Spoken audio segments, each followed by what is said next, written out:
अस्सलाम वालेकुम जी, good morning और गुड आफ्टरनून। क्या हाल चाल है? खैरियत से हैं? ठीक ठाक। 12:30 हो गए ने। सदर सदाम साहब आए ने जी। डिश लगी थी ऑफिस के लिए, तो सदर सदाम साहब डिश लान आए ने ते अपने औजार इंज ते लैके आए ने कि बच्चे भी जेड़ा ना थोड़ी ते छैनी वेख के नसन लग पे। आओ जी जरा बखाओ। सदर सदाम साहब लगे ने ते टुट नहीं रहा है ना कोई, वो सीमेंट नहीं उखाड़न नहीं हो रही, डिश नहीं उखाड़न हो रही, ते जिस तरह लगे मैनूं लगता रात तक लगा रहेगा।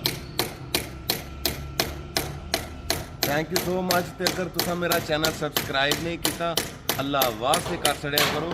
ते बड़ा जरूरी होंदा है चैनल सब्सक्राइब करना, क्योंकि तुहानूं पता असीं सादे जे लोग हाँ, ते बड़ा देसी जिहा साडा व्लॉग होंदा है, डेली रूटीन होंदी है, डेली व्लॉग होंदा है। खुश रवो, बात रवो, ते अज दा दिन कैसा गुजरदा तुसीं साडे नाल ही हो। Thank you.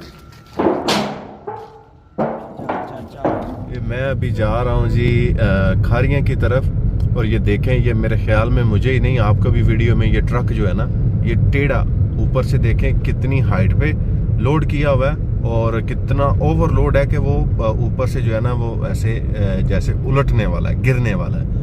ठीक है, लेकिन अब इसका जिम्मेदार अल्लाह ना करे कोई हादसा होता है, कोई भी कुछ हो सकता है, कोई नुकसान हो सकता है, कोई जानी माली सारा कुछ भी।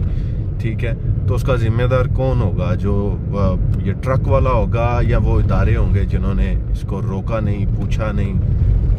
ये बताइएगा ज़रूर।